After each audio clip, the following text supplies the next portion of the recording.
이게 왜 이렇게 더럽습니까? 천년이 만든 더러운 걸레인데요. 촌년? 지금 말 다 했어? 천한 천년을 그럼 뭐라고 하나요?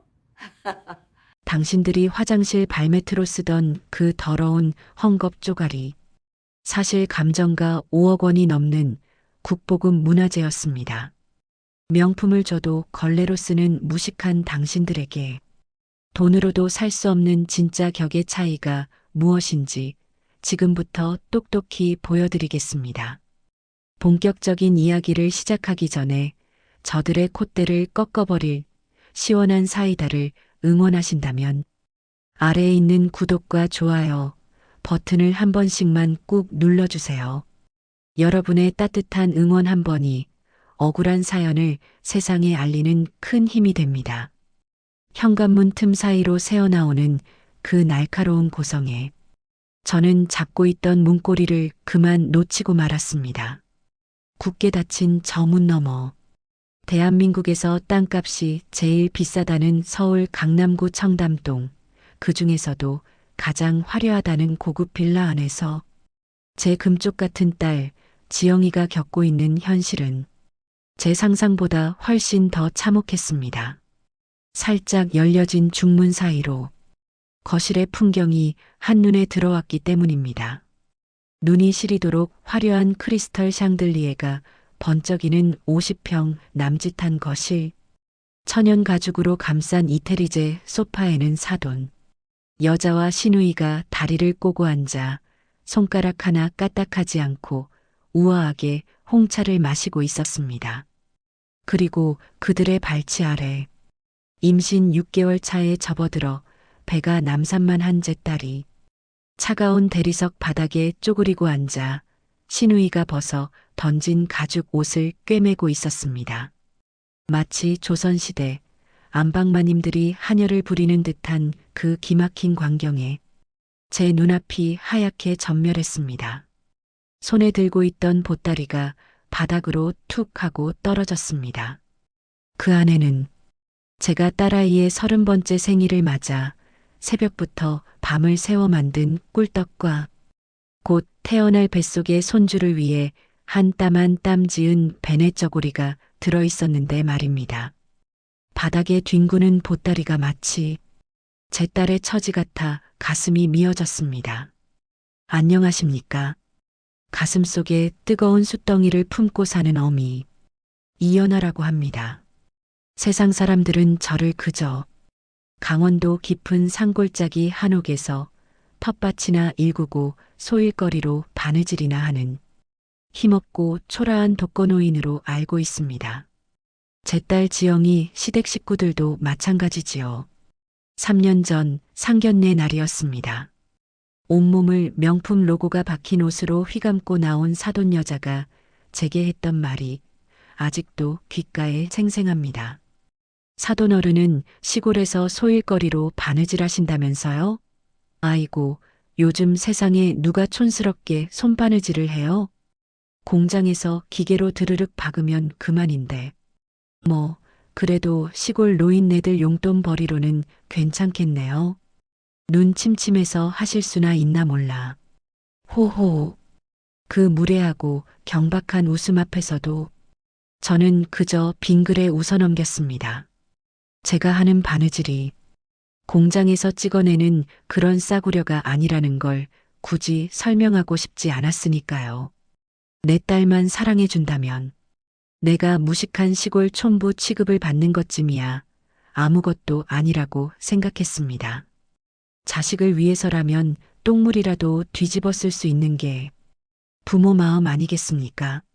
하지만 사실 저는 세상에 이름만 대면 다 아는 재벌가 사모님들이 제발 작품 하나만 만들어 달라고 줄을 서고 청와대에서 국빈이 방문할 때마다 의전용 한복을 부탁해오는 대한민국 국가 무형문화재 제107호 누비장이자 전 세계가 인정하는 자수 명장 연화 선생입니다. 제 바늘땀 하나를 얻기 위해 사람들이 헬기를 타고 산골까지 찾아오고 제가 만든 홀레복 한 벌이 강남 아파트 전셋값인 5억 원을 호가하지만 저는 그 모든 명예를 철저히 숨기고 살았습니다. 이유는 단 하나였습니다. 제 딸 지영이가 평범한 행복을 누리길 바랐기 때문입니다. 유명한 예술가의 딸이라는 꼬리표가 붙으면 사람들의 과도한 기대와 시선 때문에 평범한 행복을 누리기 힘들 것이 뻔했습니다. 지영이가 그저 사랑하는 남자를 만나 따뜻한 밥을 지어 먹고 아이를 낳아 기르며 남들처럼 소박하고 평온하게 살길 간절히 원했습니다. 그래서 딸에게조차 엄마는 그냥 옛날 사람이라 기계보다 손바느질이 편하다고 둘러대며 제 정체를 숨겨왔지요. 그런데 제 딸의 그 평범한 행복이 저 오만방자한 사돈 식구들에게는 무시해도 되는 이유가 되었나 봅니다. 가진 것 없는 시골 홀어머니를 둔 며느리, 돈도 백도 없는 집안의 딸, 그것이 제 딸이 저 집안에서 짐승만도 못한 취급을 당해야 하는 이유였던 것입니다. 저는 숨을 죽이고 거실 안의 상황을 지켜보았습니다. 시누이가 소파에 누워 텔레비전 채널을 돌리며 딸에게 소리쳤습니다. 야, 올케. 아직도 안 됐어? 나 오늘 파티에 그거 입고 가야 한다니까. 아, 진짜 손 느려서 터져가지고. 너네 엄마한테 배운 게 고작 그거야? 시골에서 바느질만 했다며 그 실력 다 뻥 아니야? 딸은 식은땀을 뻘뻘 흘리며 두꺼운 가죽 옷과 씨름하고 있었습니다. 손가락 끝이 찔려 피가 맺혀 있었지만 닦을 생각도 못하고 있었습니다. 죄송해요, 아가씨. 가죽이 너무 두꺼워서 바늘이 잘 안 들어가서요. 원단 상하지 않게 하려다 보니 금방 끝낼게요. 핑계는 그냥 내가 무식해서 그런 거잖아.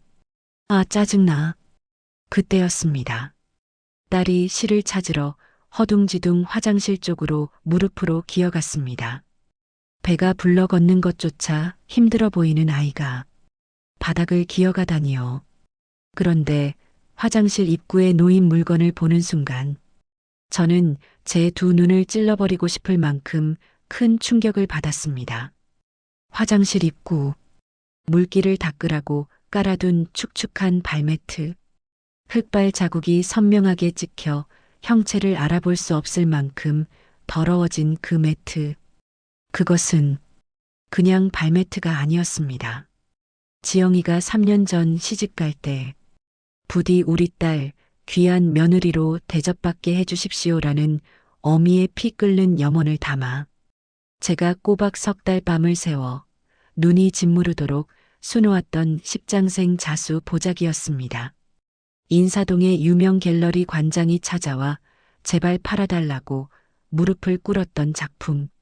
선생님, 이건 국보급입니다. 박물관에 가야 할 작품입니다. 5억 원을, 아니 10억 원을 드릴 테니 제발 저에게 파십시오. 라고 애원했던 그 작품. 값으로 따지자면 좋기 강남 아파트 한 채 값은 넘는 그 귀한 예술품이 지금 사돈네 집 화장실 앞 더러운 발바닥을 닦는 걸레가 되어 있었던 것입니다. 순간 머릿속에서 팅하는 소리와 함께 이성의 끈이 끊어졌습니다. 제 자존심이 짓밟힌 건 100번 양보에 참을 수 있어도 제 딸의 존엄이 그리고 자식을 위하는 어미의 신성한 정성이 저렇게 오물 취급을 당하는 건 도저히 참을 수 없었습니다. 제 손에 쥐어진 대나무 지팡이가 우지끈하고 금이 갈 정도로 소나기에 힘이 들어갔습니다. 저는 떨리는 손으로 도어락을 열고 거칠게 문을 열어젖혔습니다. 쾅! 육중한 현관문이 벽에 부딪히며 굉음을 냈습니다. 거실에 있던 사돈 식구들이 깜짝 놀라 일제히 현관을 쳐다보았습니다. 누구세요? 어머, 안사돈? 소파에 비스듬히 누워있던 사돈 여자가 화들짝 놀라 일어나며 저를 쳐다보았습니다. 부엌 바닥에서 바느질을 하던 지영이도 고개를 들었습니다. 엄마를 보자마자 지영이의 퀭한 눈동자가 심하게 흔들렸습니다. 엄마, 엄마가 여긴 연락도 없이 어떡해. 지영아. 저는 신발도 벗지 않고 성큼성큼 거실로 들어갔습니다. 흙 묻은 신발로 그들이 자랑하는 최고급 페르시아 카펫을 밟고 지나갔습니다. 어머, 안사돈. 지금 뭐 하는 거예요? 신발도 안 벗고. 여기가 어디라고 흙발로 들어와요? 못 배운 티네요. 사돈 여자가 꽥하고 소리를 질렀습니다. 저는 그 여자를 무시하고 곧장 화장실 앞으로 걸어갔습니다.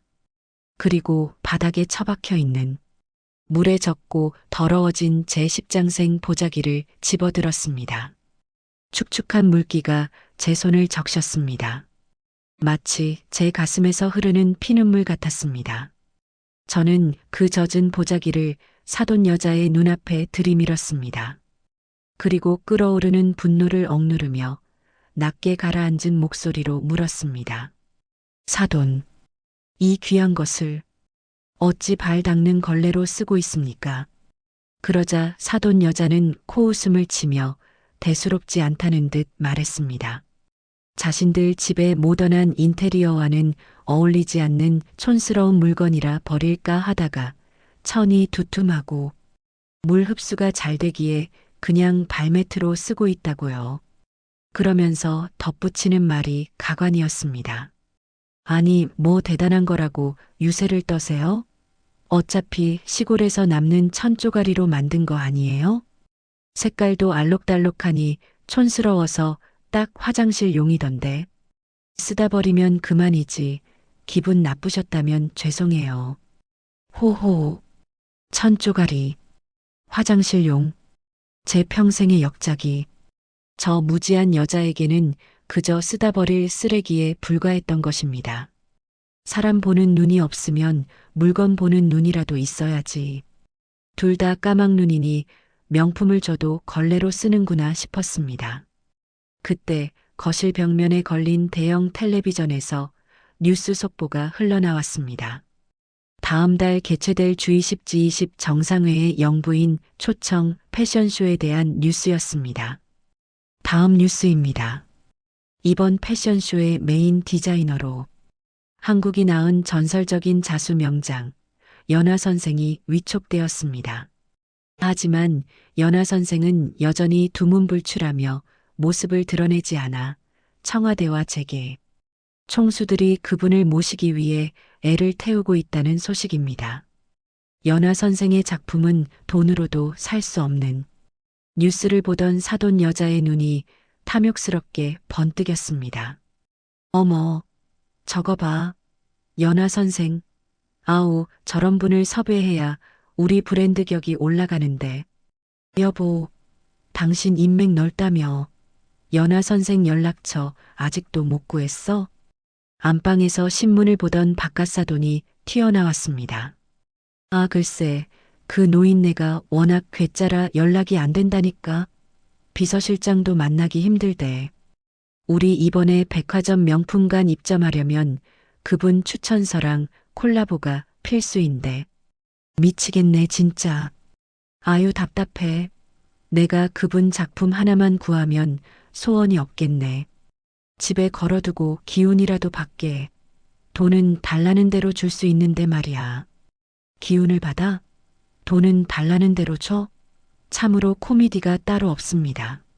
너희 발밑에 깔린 그 걸레가 바로 그 연화 선생의 작품인 줄도 모르고 자신들이 그토록 찾아 헤매는 전설적인 장인이 지금 자신들의 눈앞에 서 있는 총구석 사돈 노인네라는 사실은 꿈에도 모른 채 말입니다.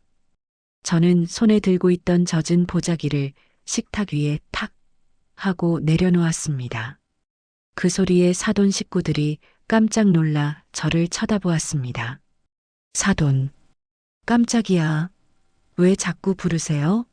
표정이 왜 그래요, 무섭게? 그 연화 선생이라는 사람. 그렇게 만나고 싶으십니까? 아, 당연하죠. 우리 집안의 사활이 걸린 문제인데. 근데 안사돈이 그걸 알아서 뭐 하시게요? 시골 노인정에서 화투 칠 때 이야기 거리라도 만드시게 주제넘게 참견 마시고 저기 가서 며느리가 타주는 차나 한 잔 드세요. 비웃음, 조소, 경멸. 저는 천천히 허리를 펴고 사돈 여자의 눈을 똑바로 응시했습니다. 더 이상 시골 촌부의 주눅든 눈빛이 아니었습니다. 수십 년간 날카로운 바늘 하나로 세상을 수놓아온 서슬 퍼런 장인의 눈빛이었습니다. 그럼 잘 됐군요. 멀리서 찾을 필요 없습니다. 네, 그게 무슨 소리예요? 사람이 눈이 멀면 눈앞에 보물을 두고도 쓰레기 취급을 하는 법이지요. 내 딸 지영이처럼 말입니다. 저는 품 안에서 늘 제 몸처럼 지니고 다니는 금색 자수가 놓인 가위집을 꺼냈습니다. 그리고 그 안에서 날카롭게 빛나는 제단 가위를 꺼내 들었습니다. 햇빛을 받은 가위날이 서늘하게 번뜩였습니다. 지영아, 거기서 나와라. 제가 소리치자 딸이 놀란 눈으로 저를 쳐다보았습니다.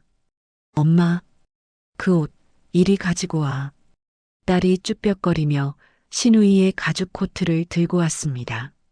저는 그 코트를 받아들고 사돈 여자가 보는 앞에서 가위를 들어 코트의 소매를 향해 가져갔습니다. 이것은 단순한 옷을 자르는 것이 아닙니다. 저들의 오만함과 허영심, 그리고 내 딸을 올가매고 있던 그 질긴 굴레를 끊어버리는 의식이 될 것입니다. 서걱, 날카로운 제단 가위가 두꺼운 가죽을 파고드는 소리.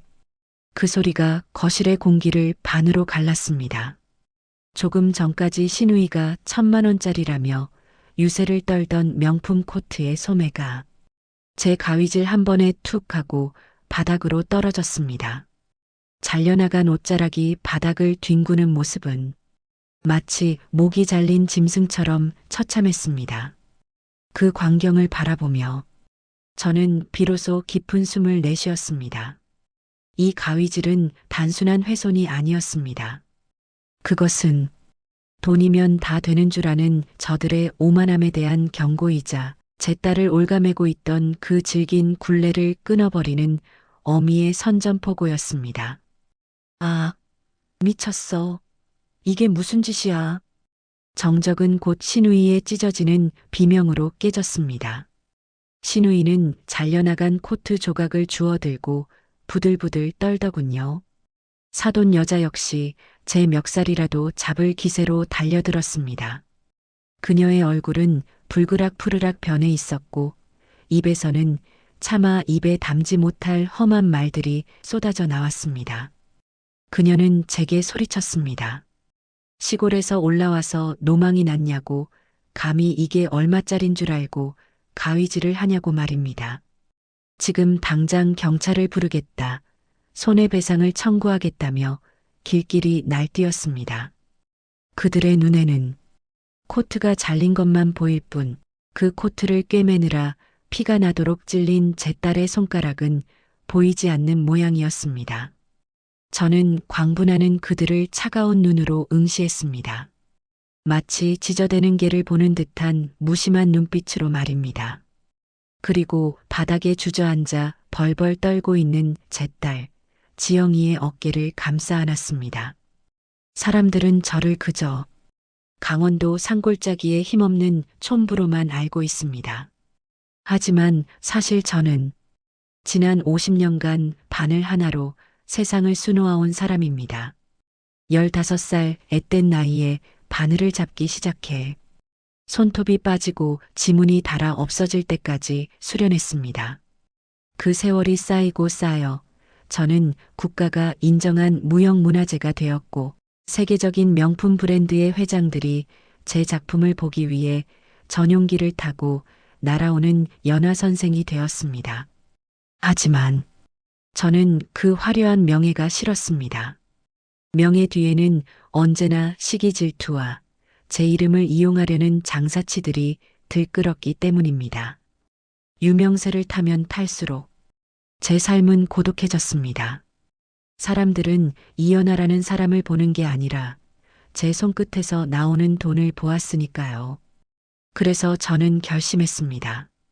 내 딸 지영이만큼은 이 무거운 명예의 짐을 지지 않게 하겠다고요. 인간문화재의 딸이라는 꼬리표가 붙으면 사람들의 과도한 기대와 시선 때문에 평범한 행복을 누리기 힘들 것이 뻔했습니다. 지영이가 그저 사랑하는 남자를 만나 따뜻한 밥을 지어 먹고 아이를 낳아 기르며 남들처럼 소박하고 평온하게 살기를 간절히 바랐습니다. 그래서 저는 철저히 제 정체를 숨겼습니다. 지영이가 결혼할 남자를 데려왔을 때도 저는 그저 시골에서 농사 짓고 틈틈이 바느질이나 하는 노인이라고 저를 소개했습니다. 사돈댁이 청담동에서 꽤 큰 의류 사업을 한다는 말을 듣고는 더더욱 입을 다물었습니다. 행여나 제가 유명한 자수 명장이라는 사실을 알면 사업에 이용하려 들거나 딸에게 부담을 줄까봐 걱정되었기 때문입니다. 상견례 날 사돈 여자가 저를 향해 보였던 그 노골적인 무시와 비웃음. 사돈 어른은 평생 시골에만 계셔서 서울 물정을 잘 모르시겠네요 라며 면박을 주던 그 말들. 제 자존심이 상했지만 꾹 참았습니다. 내가 고개를 숙이면 내 딸이 편안해질 것이라 믿었기 때문입니다. 내가 촌스러운 노인네가 되면 내 딸은 시댁의 기대치에서 벗어나 자유로울 것이라 착각했습니다. 하지만 그것은 제 크나큰 오판이었습니다. 겸손이 미덕인 줄 알았던 제 생각은 돈과 계급으로 사람을 나누는 저들에게는 통하지 않는 순진한 발상이었습니다. 저들은 제 침묵을 무능으로 해석했고 제 겸손을 비굴함으로 받아들였습니다. 그리고 그 화살은 고스란히 제 딸에게로 향했습니다. 결혼 후 지영이에게서 걸려오는 전화 목소리는 점점 생기를 잃어갔습니다. 엄마, 나 잘 지내. 시부모님도 잘해주셔. 딸은 항상 그렇게 말했지만 어미의 직감은 속일 수 없었습니다. 가끔 영상 통화를 할 때면 딸의 손이 밴드로 덕지덕지 감겨 있는 것이 보였습니다. 손이 왜 그러냐고 물으면 딸은 요리하다가 좀 베었어라며 황급히 손을 감췄습니다. 알고 보니 그 상처들은 요리를 하다 생긴 게 아니었습니다. 사돈댁은 제 딸을 며느리가 아닌 공짜 고급 인력으로 부려먹고 있었던 것입니다. 손재주가 좋은 지영이에게 백화점 수선실에 맡기면 수십만 원이 드는 명품 수선을 떠맡겼던 겁니다. 아가, 너 바느질 잘하지? 이것 좀 꿰매봐라. 밖에서 하려면 돈도 돈이지만 믿을 수가 있어야지. 내가 꼼꼼하게 좀 해. 처음엔 부탁인 줄 알았겠지요. 하지만 그것은 점점 강요가 되었고 나중에는 당연한 의무가 되었습니다. 시누이는 친구들의 가방이며 옷까지 들고 와서 수선을 맡겼다고 합니다. 우리 올케가 손재주가 좋아서 웬만한 건 다 해줘. 공짜로 해줄 테니까 가져와. 친구들 앞에서 생색은 자기가 내고 밤새워 바늘에 찔려가며 일하는 건 제 딸이었습니다. 임신을 한 후에도 상황은 달라지지 않았습니다. 입덧이 심해 물 한 모금 넘기기 힘든 딸에게 사돈 여자는 김장철이라며 배추 200포기를 절이라고 시켰다고 하더군요. 너네 엄마는 시골분이라 김장 솜씨가 좋다며? 너도 보고 배운 게 있을 거 아니냐? 이번 김장은 내 손맛 좀 보자. 그 이야기를 전해 들었을 때 저는 밤새 가슴을 치며 울었습니다. 당장이라도 서울로 쫓아가고 싶었지만 딸이 엄마, 내가 참으면 돼. 나만 참으면 우리 집안 조용해라고 만류하는 바람에 주저앉았습니다. 내 딸이 나를 닮아 너무나 착하고 미련해서 그것이 가슴에 천불이 나게 만들었습니다. 그리고 오늘 딸의 생일을 맞아 몰래 찾아온 이 집에서 저는 지옥을 보았습니다. 내 딸이 만삭의 몸으로 바닥에 기어다니며 시누이의 옷시중을 드는 그 참담한 광경을 그리고 내 피와 땀이 서린 5억 원짜리 십장생 보자기가 화장실 발매트가 되어 짓밟히고 있는 그 모욕적인 현장을 목격하고 만 것입니다. 사돈 여자는 여전히 씩씩거리고 있었습니다. 그녀는 바닥에 떨어진 젖은 보자기와 잘린 코트를 번갈아 보더니 기가 차다는 듯 소리쳤습니다. 이봐요, 안사돈. 지금 상황 파악이 안 되세요? 당신이 자른 이 코트가 얼마짜린 줄 아냐고요. 1천만 원이에요.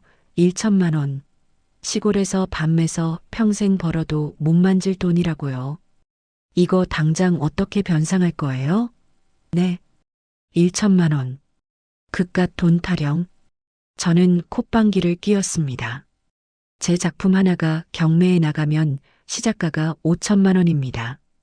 중국과 일본의 거부들이 제 작품을 소장하고 싶어 백지수표를 내미는 판국에 고작 공장에서 찍어낸 가죽 껍데기 값을 운운하다니. 저는 천천히 입을 열었습니다. 사돈. 돈. 참으로 지겹지도 않으십니까? 뭐라고요? 그깟 1천만 원. 제가 물어드리지요. 하지만 그 전에 계산해야 할 게 있습니다. 지난 3년간 내 딸 지영이가 이 집에서 식모처럼 일한 노동비, 그리고 밤새워 당신들 명품 옷 수선해준 기술비. 그것부터 정산합시다. 참나. 지금 노동청에 신고라도 하겠다는 거예요? 며느리가 시집와서 집안일 좀 돕는 게 무슨 노동이라고 유세를 떨어요? 진짜 무식해서 말이 안 통하네. 무식한 건 당신입니다. 저는 싸늘하게 쏘아붙였습니다. 지영이의 손기술은 당신들이 숭배하는 그 명품 브랜드 수석 디자이너들도 탐내는 기술입니다. 그런 귀한 손을 고작 걸레 빠는 데 쓰고 있었으니 당신들은 다이아몬드로 돌멩이를 깨고 있었던 셈이지요. 사돈 여자는 제 말에 말문이 막힌 듯 뻐끔거렸습니다. 하지만 곧이어 얼굴을 붉히며 더 큰 소리로 악을 썼습니다. 제 말이 허풍이라고 생각했겠지요. 시골 노인네의 자격지심이라고 여겼겠지요. 아이고, 아주 소설을 쓰시네요. 다이아몬드? 웃기고 있네. 그래요.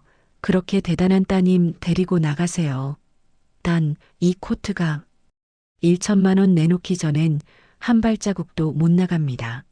여보, 뭐해? 경찰 불러.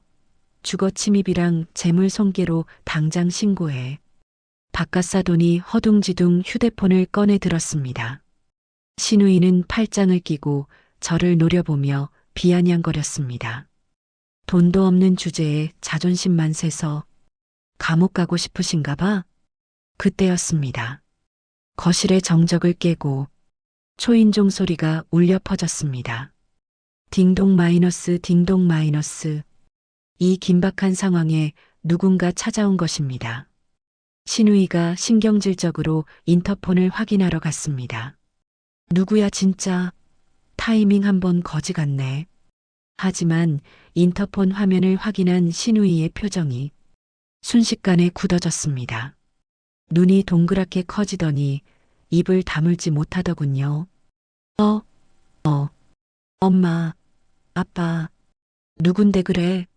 경비실이야? 아니, 여기.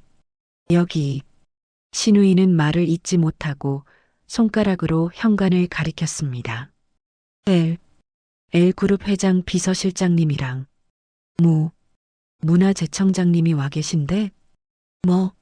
문화재청장?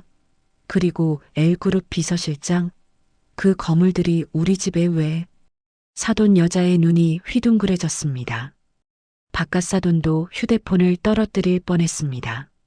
자신들이 백화점 입점을 위해 줄을 대려고 그렇게 노력해도 만나주지 않던 그 높은 분들이 제 발로 집 앞까지 찾아왔다니 믿기지 않는 모양이었습니다.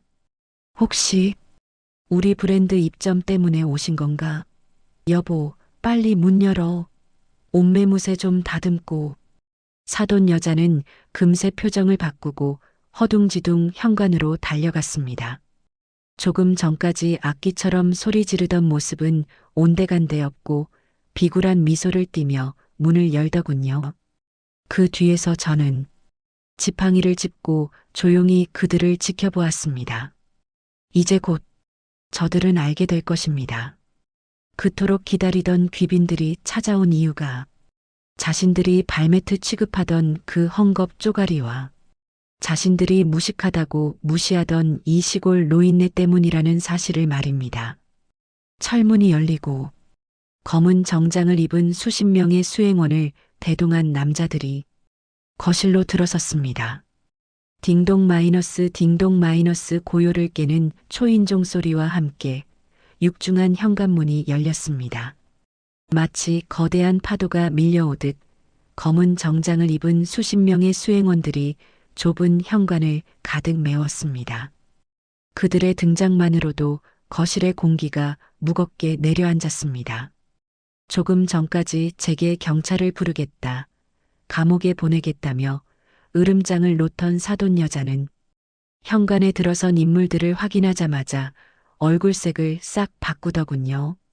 그녀는 흐트러진 머리를 급하게 정리하며 비굴할 정도로 허리를 굽히고 앞으로 나섰습니다. 마치 구세주라도 만난 듯한 표정이었습니다. 아이고, 어서 오세요. 비서실장님, 그리고 청장님. 누추한 곳까지 귀한 분들이 어쩐 일이세요? 연락이라도 주시고 오시지. 저희가 준비도 못했는데. 바깥사돈 역시 허둥지둥 달려나와 그들의 손을 잡으려 했습니다. 반갑습니다. LL그룹 회장님께 말씀 많이 들었습니다. 우리 브랜드 입점권 때문에 오신 거죠? 아유, 역시 회장님이 안목이 있으시다니까. 들어오시죠. 상석으로 모시겠습니다. 그들은 자신들이 백화점 명품관에 입점하기 위해 로비를 했던 그 건이 성사된 줄로만 알고 있었습니다. 김칫국을 마셔도 유분수지, 참으로 딱한 광경이었습니다. 사돈 식구들은 수행원들을 거실 소파 쪽으로 안내하려 하며 동시에 제 쪽을 힐끔거렸습니다. 혹여나 이 미친 시골 노인네가 귀한 손님들의 눈에 띌까봐 신우이가 제 앞을 가로막고 섰더군요. 아줌마, 눈치 있으면 저 구석으로 좀 빠져 있어. 손님들 기분 망치지 말고. 신우이가 제게 들리지 않을 만큼 작은 목소리로 속삭이며 저를 부엌 쪽으로 밀쳤습니다. 하지만 현관에 들어선 거물급 인사들의 시선은 화려한 샹들리에도 굽신거리는 사돈 부부에게도 머물지 않았습니다. 그들의 눈은 오직 한 곳, 신우이의 등 뒤에 가려진 초라한 차림에 저 이연아에게 고정되어 있었습니다. L그룹 비서실장이 사돈의 악수를 무시하고 성큼성큼 걸어 들어왔습니다.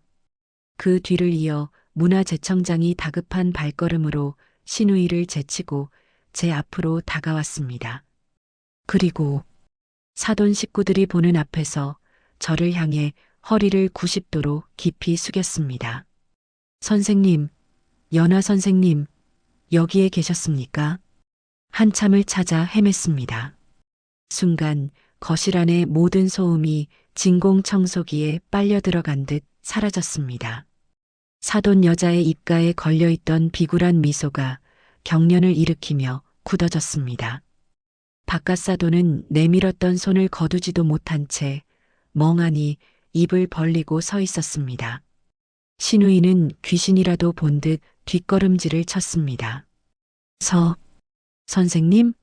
청장님, 지금 누구한테 인사를? 사돈 여자가 떨리는 목소리로 물었지만 청장은 그녀를 쳐다보지도 않았습니다. 그는 제 거친 손을 두 손으로 감싸쥐며 감격에 젖은 목소리로 말했습니다. 선생님, 정말 죄송합니다.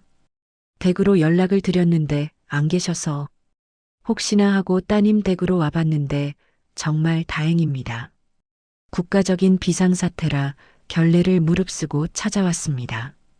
저는 지팡이의 의지에 서서 담담하게 그를 내려다보았습니다. 청장님, 제가 조용히 다녀오겠다고 하지 않았습니까? 일이 요란하게 오실 일이 아닌데. 아이고, 선생님. 그게 아닙니다. 프랑스 대통령 방한 일정이 갑자기 다음 주로 당겨졌습니다. 청와대에서 난리가 났습니다. 선생님이 만들고 계시던 그 의전용 한복. 그거 마무리는 선생님 아니면 아무도 못하지 않습니까? 대통령께서 헬기까지 띄워주셨습니다. 지금 당장 가셔야 합니다. 프랑스 대통령, 청와대, 헬기. 현실감 없는 단어들이 오갈 때마다 사돈 식구들의 눈동자는 지진이라도 난 듯 흔들렸습니다. 그제야 사태 파악이 되기 시작한 모양입니다. 자신들이 그토록 찾아 헤매던 전설의 장인, 연화 선생이 자신들이 무식한 총구석 노인네라고 무시하던 바로 그 안사돈이었다는 사실을 말입니다. 말도 안 돼. 설마, 안사돈이? 사돈 여자의 다리가 후들거리기 시작했습니다. 그녀는 믿을 수 없다는 듯 저와 청장을 번갈아 보았습니다. 아니, 믿고 싶지 않았겠지요. 자신이 방금 전까지 경찰에 신고하겠다, 돈 물어내라며 삿대질을 했던 대상이 자신의 사업 명운을 쥐고 있는 거물이라는 사실을 받아들이기 힘들었을 겁니다. 그때였습니다. 제 옆에 서 있던 L그룹 비서실장의 시선이 식탁 위에 아무렇게나 놓인 축축하게 젖은 헝겊 뭉치에 꽂혔습니다. 바로 사돈네가 화장실 발매트로 쓰던 제 십장생 자수 보자기였습니다. 비서실장은 홀린 듯 다가가 그 보자기를 집어들었습니다. 그리고 흙탕물 얼룩 사이로 언뜻 보이는 자수 문양을 확인하고는 경악에 찬 비명을 질렀습니다. 아니, 이건... 그의 외침에 모든 사람의 시선이 집중되었습니다. 비서실장의 손이 사시나무 떨듯 떨리고 있었습니다. 청장님, 이거 보십시오. 이게 뭡니까? 세상에, 이거 선생님의 초기 역작인 십장생도 아닙니까? 이 귀한 국보급 작품이 왜 이 꼴입니까? 왜 흙투성이에 물이 뚝뚝 떨어지는 겁니까? 문화재청장이 황급히 다가와 보자기를 확인했습니다. 그의 얼굴이 순식간에 불그락푸르락 변했습니다. 그는 보자기를 가슴에 품고 마치 제 자식이 다친 것처럼 안타까워하며 소리쳤습니다. 세상에, 천인공노할 일이로다. 이게 감정가만 5억 원이 넘는 작품인데 일본 박물관에서 팔라고 백지수표를 줬어도 선생님이 안 파셨던 그 작품인데 누가 이런 짓을 했습니까? 네, 5억 원. 그 액수를 듣는 순간 사돈 여자는 억소리를 내며 그 자리에 주저앉았습니다. 바깥 사돈은 안경이 코끝까지 흘러내린 줄도 모르고 멍하니 서 있었습니다. 5억? 저걸 내가 5억? 신우이가 넋이 나간 표정으로 중얼거렸습니다. 조금 전 자신들이 1,000만 원짜리 코트를 물어내라며 난리를 쳤던 것이 얼마나 우스운 꼴이었는지 비로소 깨달은 것입니다. 5억 원짜리 예술품을 발매트로 깔아놓고 고작 1,000만 원짜리 공산품 때문에 작가를 모욕했으니 쥐구멍이라도 있으면 숨고 싶었겠지요. 저는 청장과 비서실장을 향해 차분하지만 서늘한 목소리로 대답했습니다. 청장님, 그 귀한 작품이 왜 그 꼴이냐 물으셨습니까? 예, 도대체 어떤 몰상식한 인간들이 문화재를 이렇게 다룹니까? 저는 주저앉아 있는 사돈 여자를 지팡이 끝으로 가리켰습니다. 이 집에서 그걸 화장실 발매트로 쓰더군요. 네, 발매트요? 화장실 발매트요? 청장의 눈에서 불꽃이 튀었습니다. 그는 사돈 식구들을 향해 천둥 같은 호통을 쳤습니다. 당신들 제정신입니까? 이게 그냥 천조가리인 줄 아십니까? 이건 대한민국의 혼이 담긴 예술품입니다. 문화재 보호법이 얼마나 무서운지 아십니까? 국보급 문화유산을 훼손한 죄. 어디 감당할 수 있으면 해보십시오. 당장 고발 조치하겠습니다. 고발 조치. 그 말에 박가사돈이 기겁을 하며 무릎을 꿇었습니다. 아이고 청장님, 오해십니다. 저희는 정말 몰랐습니다. 그냥 안 사더니. 아니 선생님께서 주신 거라길래. 몰랐으면 다입니까? 무식한 것도 죄입니다. 사람 보는 눈이 없으면 물건 보는 눈이라도 있어야지. 어떻게 명품을 줘도 걸레로 씁니까? 당신들 같은 천박한 장사치들하고는 말도 섞기 싫습니다. 청장의 섯을 펄은 일갈에 사돈 식구들은 사색이 되었습니다. 특히 사돈 여자는 공포에 질려 입만 뻥긋거릴 뿐 말 한마디 제대로 하지 못했습니다. 그녀의 머릿속에는 오직 망했다는 생각뿐이었겠지요. 백화점 입점은커녕 문화재 훼손범으로 낙인 찍혀 업계에서 매장될 위기에 처했으니까요. 저는 바닥에 엎드려 있는 사돈 여자를 내려다보았습니다. 그녀가 입고 있는 명품 원피스가 지금 이 순간만큼은 시장통 몸빼바지보다 더 초라해 보였습니다. 사돈, 들리십니까? 네, 네, 사돈 어른.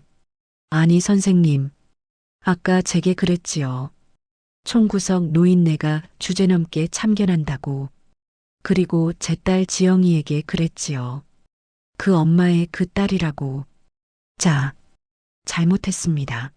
제가 입이 10개라도 할 말이 없습니다. 제발 한 번만 용서해 주십시오. 사돈 여자가 엉금엉금 기어와 제 치맛자락을 붙잡으려 했습니다. 하지만 저는 한 발 물러서며 그 손을 피했습니다. 그녀의 손에 닿는 것조차 불결하게 느껴졌기 때문입니다. 틀린 말은 아닙니다. 그 엄마의 그 딸이지요. 제 딸 지영이 제 피를 이어받아 천재적인 재능을 가진 아이입니다. 당신들이 식모처럼 부려먹던 그 아이 손끝에서 나오는 기술이 당신들 전 재산을 합친 것보다 가치 있다는 걸 끝까지 모르셨군요. 지영아, 제가 부르자 구석에서 이 모든 광경을 지켜보며 눈물 흘리고 있던 딸이 다가왔습니다. 엄마, 가자. 이런 눈먼 집구석에 내 귀한 딸과 내 뱃속의 손주를 단 1초도 둘 수 없다. 이곳에 더 있다가는 너도 저 보자기처럼 걸레 취급을 당할 뿐이다. 네, 엄마. 딸은 더 이상 망설이지 않았습니다. 시어머니와 시누이의 눈치를 보느라 펴지 못했던 허리를 곧게 펴고 제 곁에 섰습니다. 우리는 뒤도 돌아보지 않고 현관을 나섰습니다. 청장과 비서실장 그리고 수십 명의 수행원들이 우리 뒤를 호위했습니다. 등 뒤에서 사돈 식구들의 울부짖음이 들려왔습니다. 선생님, 사돈 어른, 제발요. 저희 백화점 입점은요. 저희 망해요. 제발 살려주세요. 하지만 그들의 절규는 닫히는 현관문 소리에 묻혀 사라졌습니다. 백화점 입점? 어림도 없는 소리. 내 이름을 걸고 맹세할 건데. 너희 브랜드는 한국 패션계에서 영원히 퇴출될 것이다. 예술을 모욕하고 사람을 기만하는 장사치들에게는 파멸만이 어울리는 결말이니까요. 엘리베이터를 타고 내려오는 동안 딸아이가 제 손을 꼭 잡았습니다. 그 손의 온기가 떨리고 있던 제 마음을 진정시켜 주었습니다. 이제 진짜 복수는 시작되었습니다. 그들이 가진 가장 소중한 것, 돈과 명예를 하나하나 뺏어오는 것으로 말입니다. 윙! 엘리베이터가 1층을 향해 부드럽게 내려가는 동안 좁은 공간 안에는 딸아이의 숨죽인 흐느낌 소리만이 가득했습니다. 조금 전까지 고성과 비명이 오가던 그 소란스러운 지옥에서 벗어나니 이 고요함이 오히려 비현실적으로 느껴지더군요. 저는 옆에서 어깨를 들썩이며 울고 있는 지영이의 손을 꽉 잡았습니다. 거칠어진 손등, 손가락 마디마디에 감겨있는 밴드, 그 작은 손이 제 손 안에서 파들파들 떨리고 있었습니다. 마치 덫에 걸렸다가 간신히 풀려난 어린 짐승처럼 말입니다. 1층 로비에 도착하자 미리 대기하고 있던 검은 세단이 우리 모녀를 맞이했습니다. LL그룹 회장님이 특별히 보내주신 의전 차량이었습니다. 저는 문화재청장과 비서실장에게 정중히 고개를 숙였습니다. 청장님, 실장님, 오늘 일은 제가 평생 잊지 않겠습니다. 덕분에 제 딸을 지옥에서 건졌습니다. 그들은 오히려 황송해하며 허리를 굽혔습니다. 국가의 보물이신 선생님이 이런 수모를 당하게 해서 면목이 없다면서요. 그리고 비서실장이 덧붙였습니다. 선생님, 저 몰상식한 집안에 대한 처리는 저희 그룹 법무팀에 맡겨주시지요. 업계에서 다시는 고개를 들지 못하게 만들겠습니다. 그 든든한 약속을 뒤로하고 저는 딸과 함께 차에 올랐습니다. 차창 밖으로 멀어지는 사돈네 빌라를 보며 저는 다짐했습니다. 다시는 내 딸이 저곳에 발을 들이는 일은 없을 것이라고요. 호텔에 도착해 따뜻한 물에 몸을 녹이고 나온 딸은 그제야 제 눈을 제대로 마주 보았습니다. 그리고는 제 무릎에 얼굴을 묻고 펑펑 울음을 터뜨렸습니다. 엄마, 미안해. 정말 미안해. 내가 바보 같아서 엄마가 준 그 귀한 보자기인 줄도 모르고 내가 지키지도 못하고 저는 딸의 등을 하염없이 쓸어주었습니다. 아니다. 내 잘못이 아니야. 보석을 줘도 못 알아보는 그 무식한 인간들 잘못이지. 그리고 지영아, 그깟 보자기는 다시 만들면 그만이다. 하지만 너는 세상에 하나뿐인 내 보물이다. 보자기가 찢어지는 건 참아도 내 마음이 찢어지는 건 이 어미가 못 참는다. 제 말에 딸은 어린아이처럼 엉엉 소리내어 울었습니다. 그동안 시집살이하며 억눌러왔던 서름이 본물 터지듯 터져나온 것입니다. 저는 딸이 울다가 지쳐 잠들 때까지 곁을 지켰습니다. 잠든 딸의 얼굴은 헬쑥했지만 악몽에서 벗어난 듯 편안해 보였습니다. 다음 날 아침부터 사돈 집안의 몰락은 예고된 수순처럼, 아니 폭포수처럼 쏟아졌습니다. 청담동 바닥은 생각보다 좁고 소문은 빛보다 빨랐습니다. L그룹 백화점 입점을 앞두고 있던 브랜드가 알고 보니 인간문화재의 작품을 발매트로 썼다가 퇴출당했다더라는 소문이 삽시간에 퍼졌습니다. 패션업계에서 격과 품위를 생명처럼 여기는 사람들에게 이 사건은 그야말로 충격적인 스캔들이었습니다. 소문은 살이 붙고부터 눈덩이처럼 커졌습니다. 그 집 며느리가 그 유명한 연하 선생의 외동딸이라더라. 그런데 며느리를 식모 취급하고 사돈을 시골 노인네라고 무시했다며? 1,000만 원짜리 코트 타령하다가 5억 원짜리 국보를 걸레로 썼다니 무식해도 유분수지. 사람들의 조롱과 비난이 빗발쳤습니다. 결과는 처참했습니다. L그룹 백화점 입점 취소는 물론이고 기존에 입점해 있던 다른 백화점들에서도 재계약 불가 통보가 날아들었습니다. 이미지 추락을 우려한 홈쇼핑 채널들도 방송 편성을 전면 취소했습니다. 하루아침에 판로가 다 막혀버린 것입니다. 그뿐만이 아니었습니다. 문화재청에서는 문화재보호법 위반 및 훼손 혐의로 사돈네를 정식으로 고발했습니다. 압수수색이 들어간다는 소문까지 돌자 투자자들은 줄줄이 투자금을 회수하겠다고 난리를 쳤다더군요. 사돈 여자는 화병으로 응급실에 실려갔고 바깥 사돈은 빚쟁이들을 피해 잠적했다는 소식이 들려왔습니다.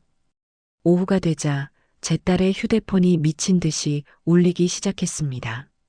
발신자는 남편, 바로 제 사위였습니다. 수십 통의 부재중 전화와 화면을 가득 채우는 문자 메시지들. 지영아, 제발 전화 좀 받아. 내가 잘못했어. 우리 집 지금 압류 들어오게 생겼어. 장모님한테 말씀 좀 잘 드려줘. 당신 임신했잖아. 애 생각해서라도 이러면 안 되지. 나 좀 살려줘. 내 생각?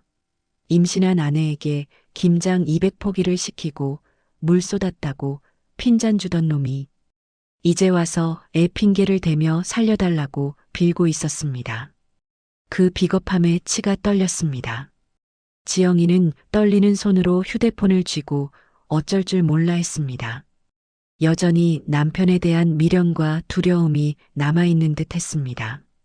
가스라이팅이라는 게 참 무서운 것입니다. 자신이 없으면 저 사람이 죽을지도 모른다는 죄책감을 심어주니까요. 저는 딸의 손에서 조용히 휴대폰을 가져갔습니다. 그리고 딸의 눈을 보며 단호하게 말했습니다. 지영아, 선택은 내가 하는 거다. 하지만 이것만은 기억해라. 저 남자는 너를 사랑한 게 아니다. 저들은 너를 가성비 좋은 일꾼으로 부렸을 뿐이야. 내가 다시 저 지옥으로 돌아가겠다면 말리지 않겠다. 하지만 그렇게 되면 너는 평생 내 딸이 아니라 저 집안의 하녀로 살다가 죽게 될 거다. 내 뱃속의 아이까지도 하인의 자식으로 키울 셈이냐?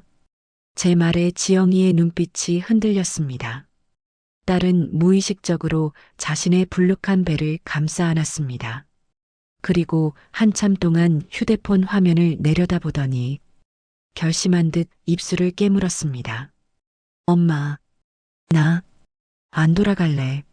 그래, 잘 생각했다. 나 더 이상 저 사람들한테 무시당하면서 살기 싫어. 우리 아기한테도 굽신거리는 엄마 모습 보여주기 싫어. 지영이는 제 손에 들린 휴대폰을 다시 가져가더니 망설임 없이 차단 버튼을 눌렀습니다. 그리고 전원까지 꺼버렸습니다. 검게 변한 화면처럼 딸과 그 집안의 인연도 그렇게 끊어졌습니다. 며칠 뒤 우리는 강원도 재봉가 한옥으로 내려왔습니다. 맑은 공기와 고즈넉한 풍경 속에 들어서자 딸의 얼굴에도 조금씩 화색이 돌기 시작했습니다. 하지만 여전히 딸의 손은 상처투성이었고 마음의 상처는 깊어 보였습니다. 자신이 쓸모없는 존재가 되었다는 패배감에 젖어 있는 듯 했습니다. 어느 날 오후 저는 딸을 제 작업실로 불렀습니다. 평소에는 아무도 들이지 않는 제가 혼을 담아 바느질을 하는 신성한 공간입니다. 방 한가운데에는 제가 만들다 만 의전용 한복이 놓여 있었습니다. 붉은 비단 위에 금실로 수놓인 봉황 문양.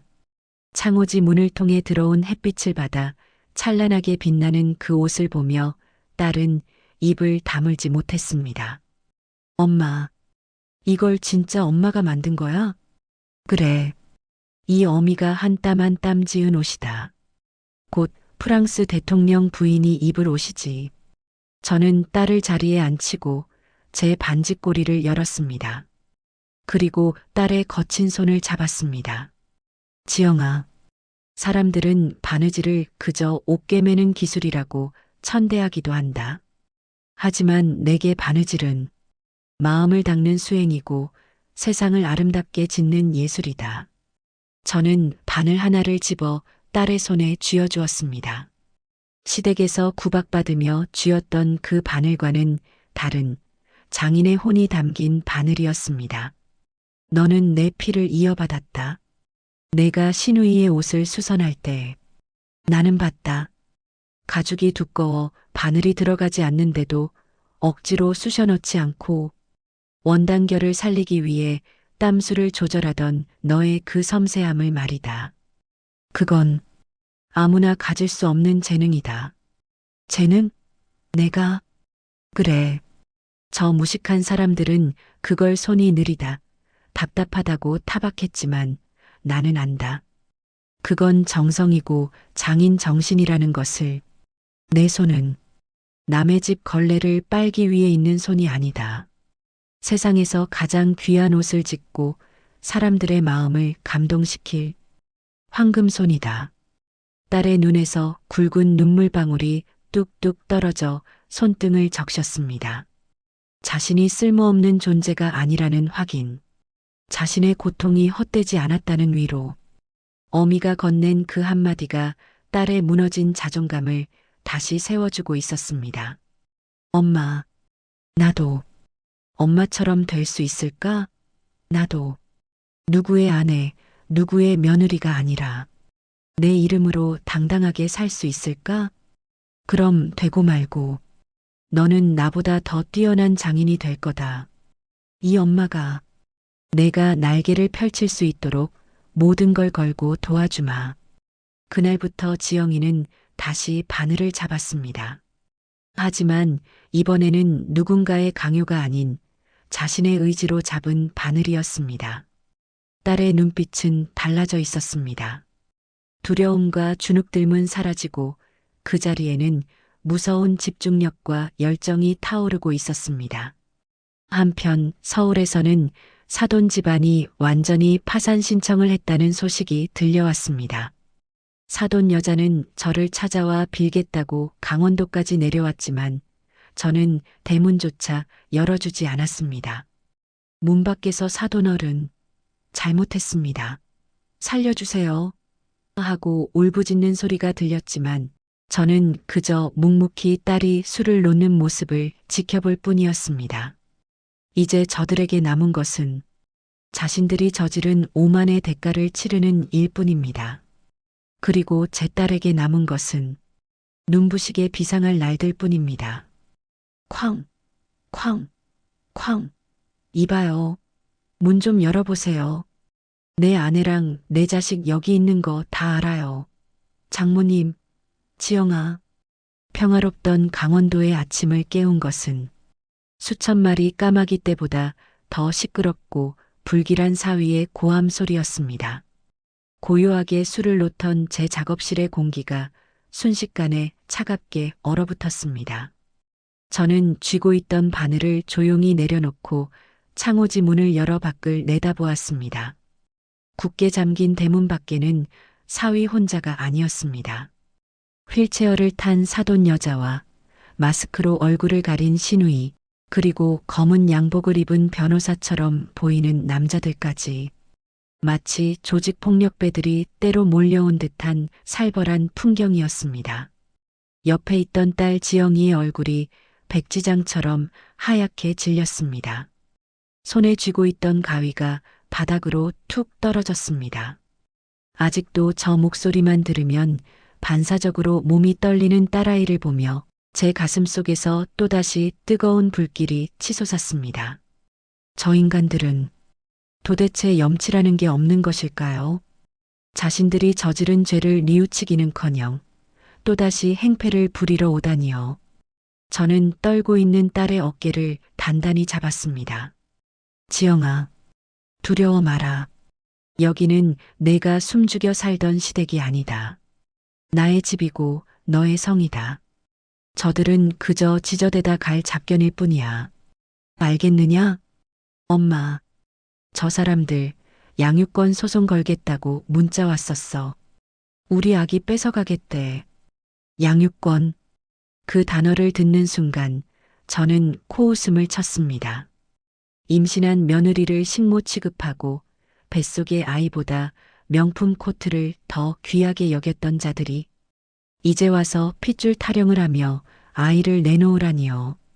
그들의 목적이 아이가 아니라 아이를 볼모로 잡아서 저에게 돈을 뜯어내고 합의를 종용하려는 수작임을 모를 리 없었습니다.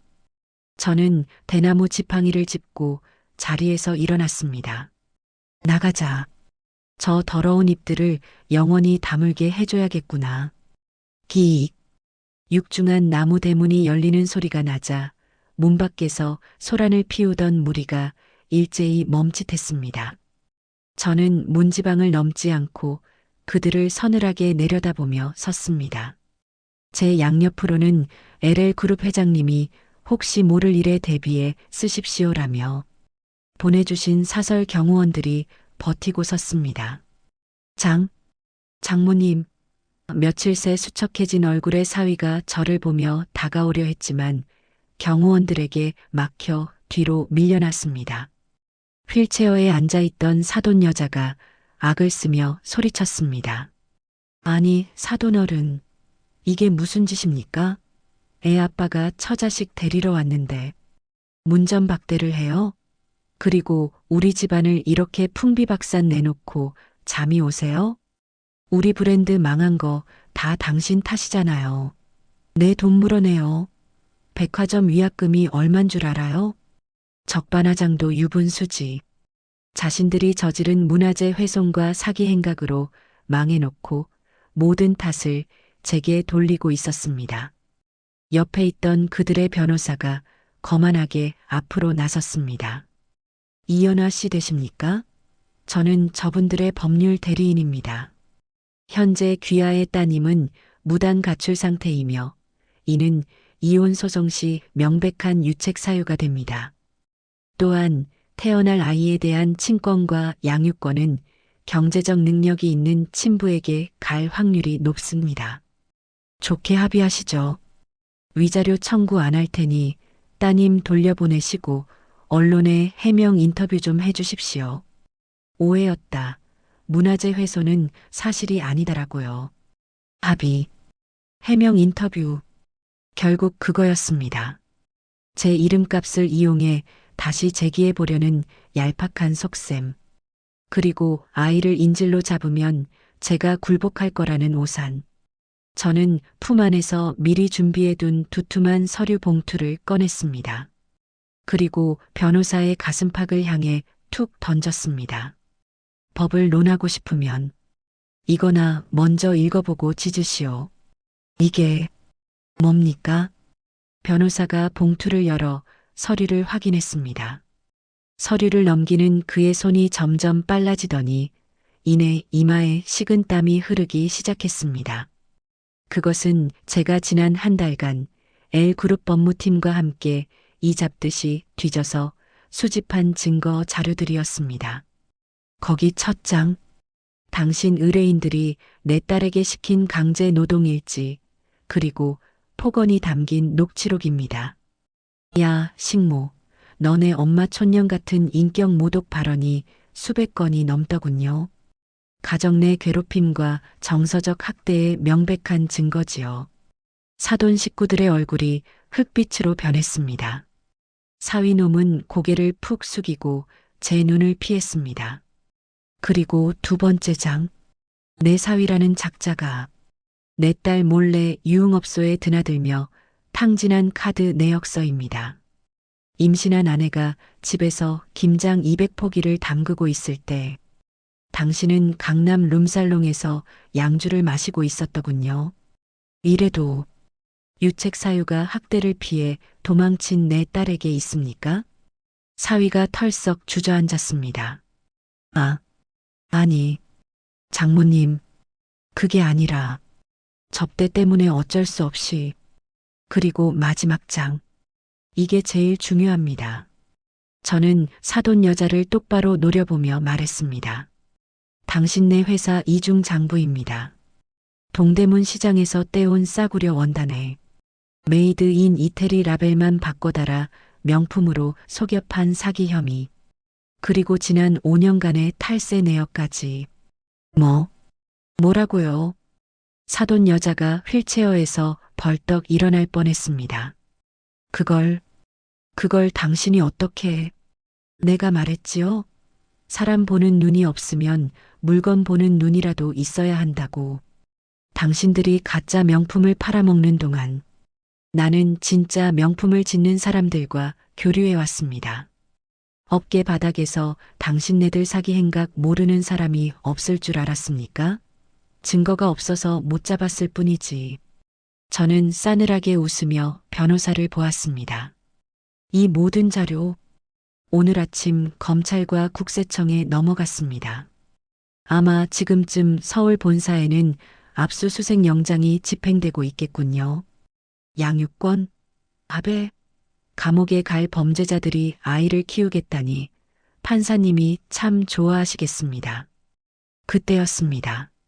사위가 갑자기 대문 안쪽을 향해 목청껏 소리쳤습니다. 지영아, 지영아, 나 좀 살려줘. 나 감옥 가기 싫어. 당신 나 사랑하잖아. 애 아빠를 전과자로 만들 거야? 제발 장모님 좀 말려줘. 그 비굴하고 처절한 목소리. 조금 전까지 양육권을 뺏겠다고 으름장을 놓던 기세는 어디 가고 살려달라고 애원하는 꼴이라니. 저는 뒤를 돌아보았습니다. 대문 기둥 뒤에 숨어 있던 지영이가 천천히 걸어 나오고 있었습니다. 많이 야윈 얼굴이지만 눈빛만은 더 이상 흔들리지 않았습니다. 지영아, 여보, 내가 잘못했어. 다시는 안 그럴게. 우리 다시 시작하자. 응? 사위가 지영이를 보자마자 울며불며 매달리려 했지만 경호원들에게 제지당했습니다. 지영이는 대문 앞에 서서 차가운 눈으로 남편을, 아니, 전 남편이 될 남자를 내려다보았습니다. 오빠, 그래 지영아. 나야 오빠야. 기억나? 내가 입덧 때문에 토하고 있을 때 오빠가 뭐라 그랬어? 유난 좀 떨지 마. 밥맛 떨어지게 그랬지. 그때는 내가 미쳐서 내가 죽일 놈이야. 그리고 우리 엄마가 촌스럽다고 무시할 때 오빠 한 번이라도 내 편 들어준 적 있어?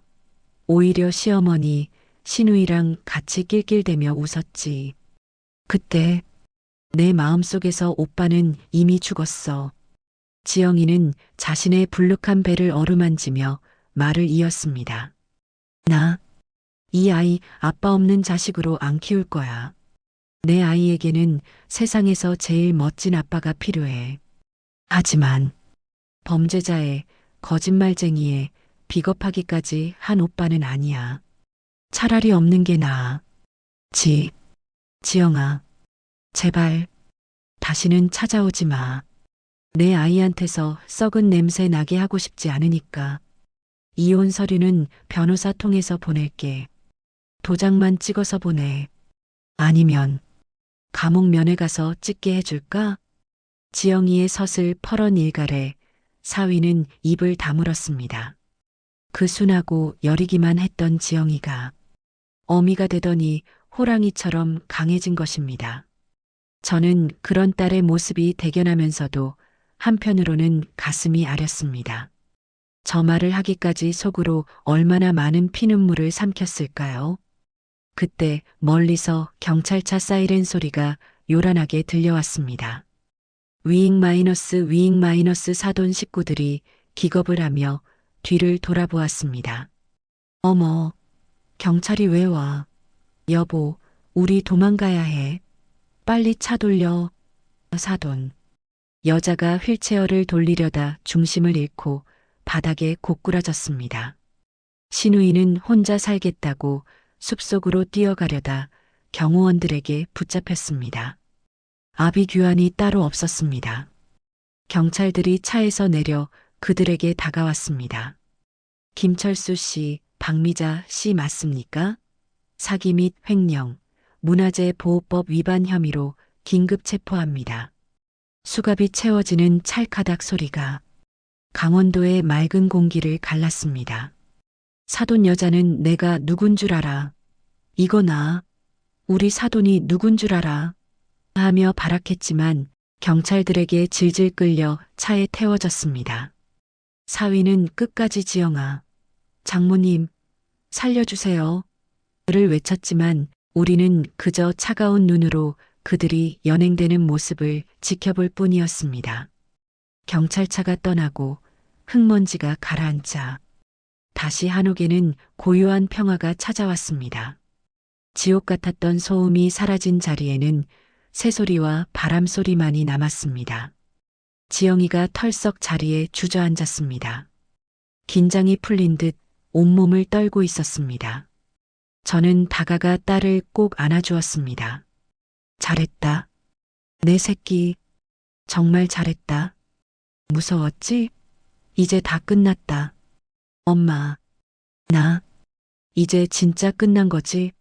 그 지긋지긋한 사람들, 다시는 안 봐도 되는 거지? 그래, 끝났다. 아주 완벽하게 끝났다. 이제 너를 괴롭힐 사람은 세상 천지에 아무도 없다. 딸의 눈에서 참았던 눈물이 터져 나왔습니다. 그 눈물은 슬픔의 눈물이 아니었습니다. 지난날의 아픔을 씻어내고 새로운 삶을 시작하기 위한 정화의 눈물이었습니다. 저는 딸의 등을 토닥이며 맑게 갠 하늘을 올려다보았습니다. 구름 한 점 없는 파란 하늘이 우리 모녀의 앞날을 축복해주는 것만 같았습니다.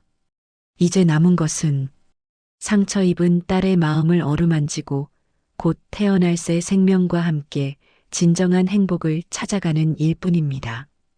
딸랑, 딸랑. 처마 끝에 매달린 풍경이 산들바람에 흔들리며 맑은 소리를 냅니다. 그리고 그 소리에 화답하듯 마당에서는 아이의 까르르 넘어가는 웃음소리가 들려옵니다. 도담아, 할미한테 와야지, 옳지. 아이고 잘 걷네. 아장아장 걸어와 제 품에 폭 안기는 이 아이. 바로 제 딸 지영이가 목숨 걸고 낳은 아들, 도담이입니다. 이 아이가 태어나 첫걸음마를 뗄 때까지 어느덧 계절이 4번이나 바뀌어 2년이라는 시간이 흘렀습니다. 이곳 강원도 산골의 시간은 서울의 시간보다 느리게 흐릅니다. 하지만 그 느림 속에는 돈으로는 살 수 없는 진짜 행복이 꽉 차 있습니다. 지옥 같았던 청담동 빌라에서 탈출해 이곳으로 왔을 때만 해도 제 딸 지영이는 사람 눈도 제대로 마주치지 못했습니다. 큰 소리만 나면 몸을 움츠리고 밤마다 악몽에 시달려 식은땀을 흘렸지요. 자신은 이혼녀에 아이 아빠 없는 자식을 낳았다며 매일 밤 죄책감에 울었습니다. 하지만 어미의 사랑보다 더 위대한 치유제는 없다고 했던가요? 제가 끓여주는 따뜻한 밥을 먹고 맑은 공기를 마시며 제가 가르쳐주는 바느질에 몰두하면서 딸의 상처에는 새살이 돋기 시작했습니다. 거칠어졌던 손은 다시 고와졌고 주눅 들었던 어깨는 당당하게 펴졌습니다. 지금 지영이는 제 수제자이자 어엿한 파트너가 되었습니다. 어제는 아주 기쁜 소식이 있었습니다.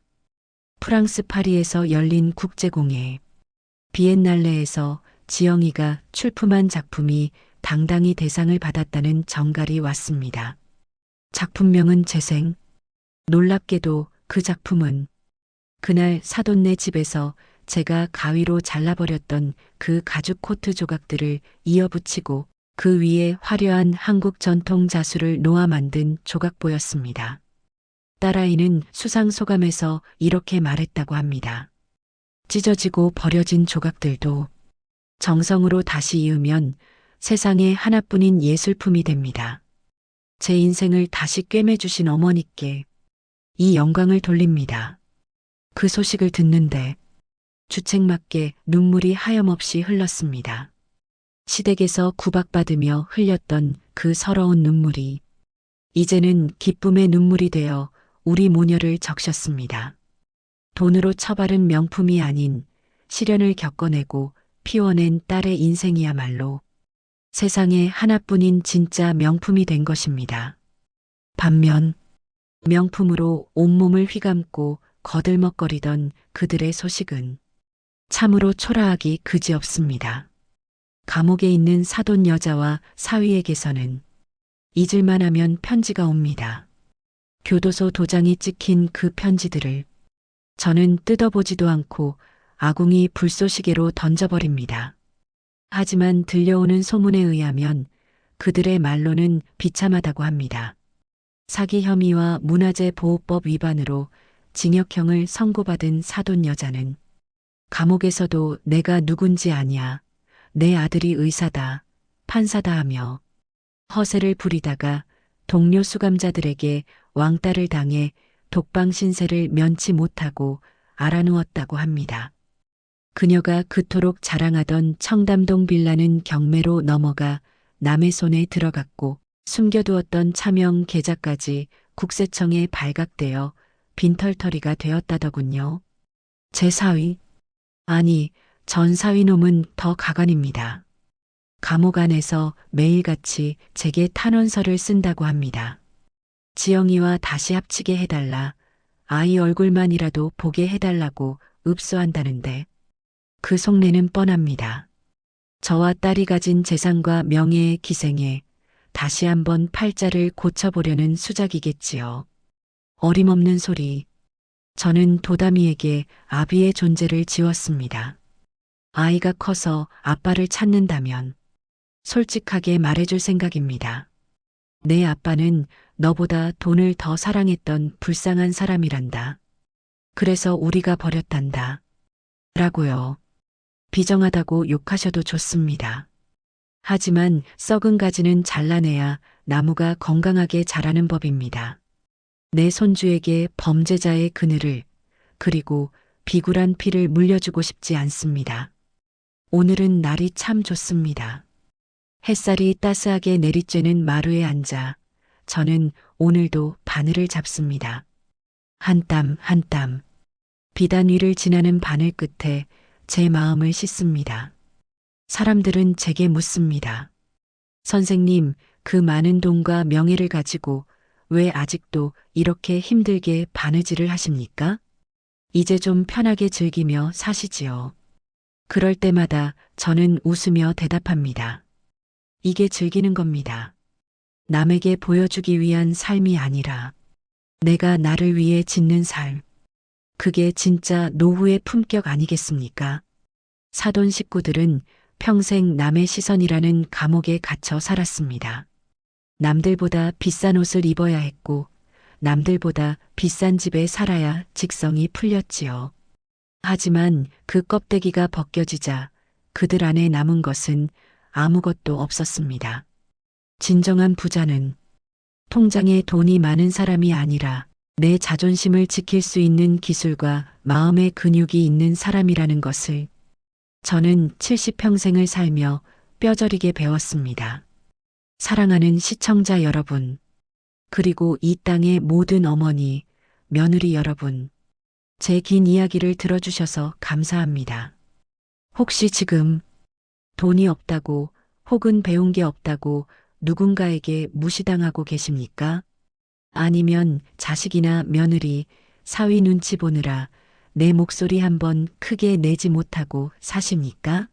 절대 기죽지 마십시오. 당신이 흘린 땀방울, 당신이 가족을 위해 헌신한 그 거친 손마디, 그것이야말로 5억 원짜리 보자기보다 더 귀하고 아름다운 국보입니다. 부디 당신 자신을 귀하게 여기십시오. 남들이 함부로 대하게 두지 마십시오.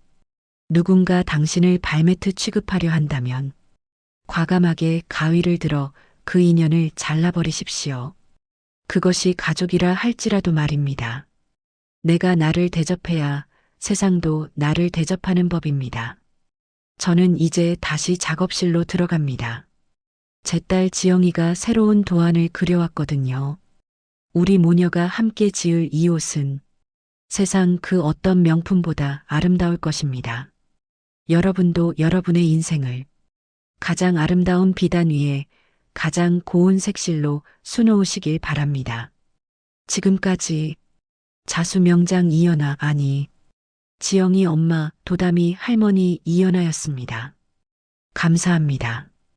건강하십시오.